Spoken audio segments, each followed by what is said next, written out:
Imagine this. It's 5:57 in the morning. You're deep asleep, clinging to your last few minutes of rest before the alarm.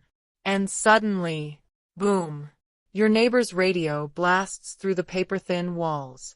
Not once, not twice, but every single morning. And when you politely ask them to stop, they laugh in your face.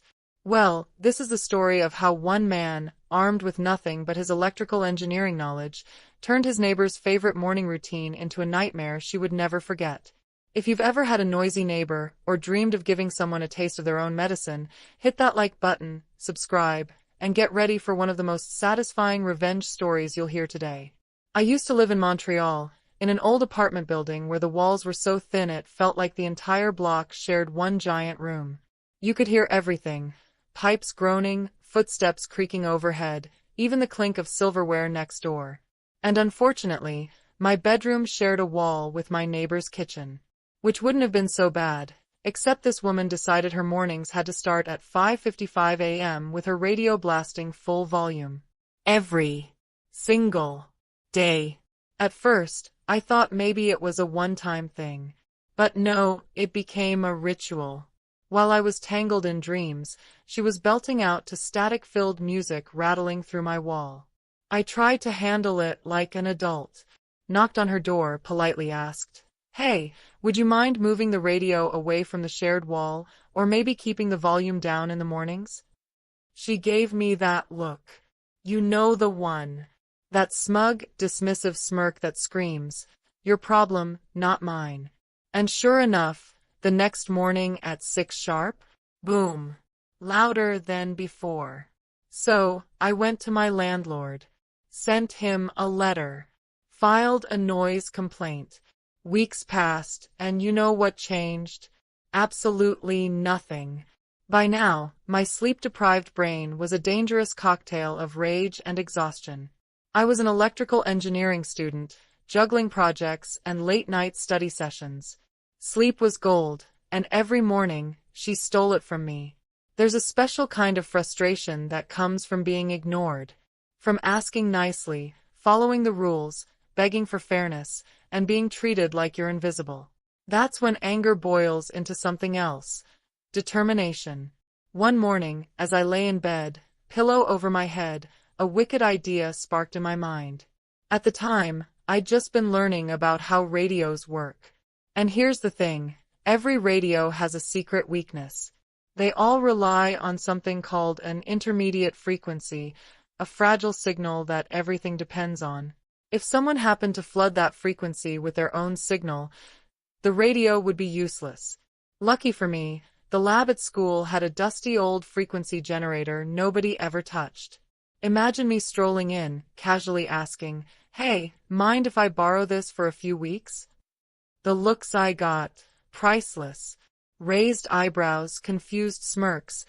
But somehow, I walked out with the machine under my arm. That night, I set it up in my bedroom. Wires snaked across the floor. I rigged a crude antenna, tuned it to the exact frequency that would cripple her radio. And then, I waited.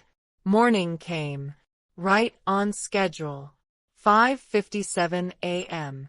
My eyes cracked open. 5:59. The anticipation built. 6 a.m. Blast. Her radio screamed to life. But this time I was ready. I jumped out of bed, heart pounding, flipped the switch, and just like magic, her radio went silent. Dead silent. Weeks of frustration dissolved into one perfect moment of vengeful peace. It was glorious. But I didn't stop there. Silence is nice, but humiliation? That's even better. I modulated the signal, added a piercing 1 kHz tone, the kind of sound that drills into your skull like an angry wasp. With earplugs, I barely noticed it. But for her, it must have been torture.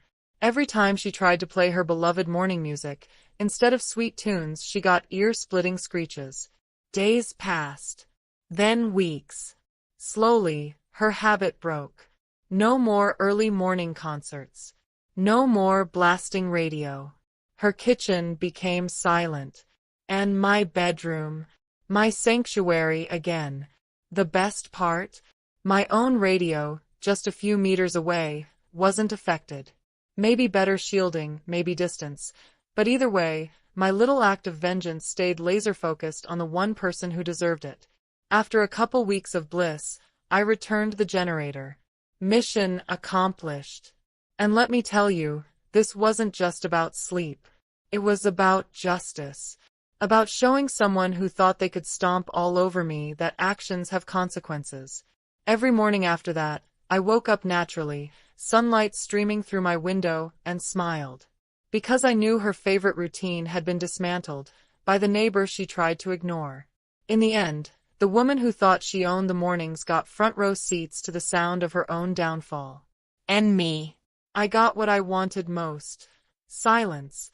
Beautiful, engineered silence. Revenge doesn't always need fists or shouting matches. Sometimes it just needs patience, a little ingenuity, and the right frequency. So, if this story gave you chills, smash that like button and tell me in the comments, what's the most satisfying revenge you've ever witnessed? And of course, subscribe for more epic revenge stories just like this one.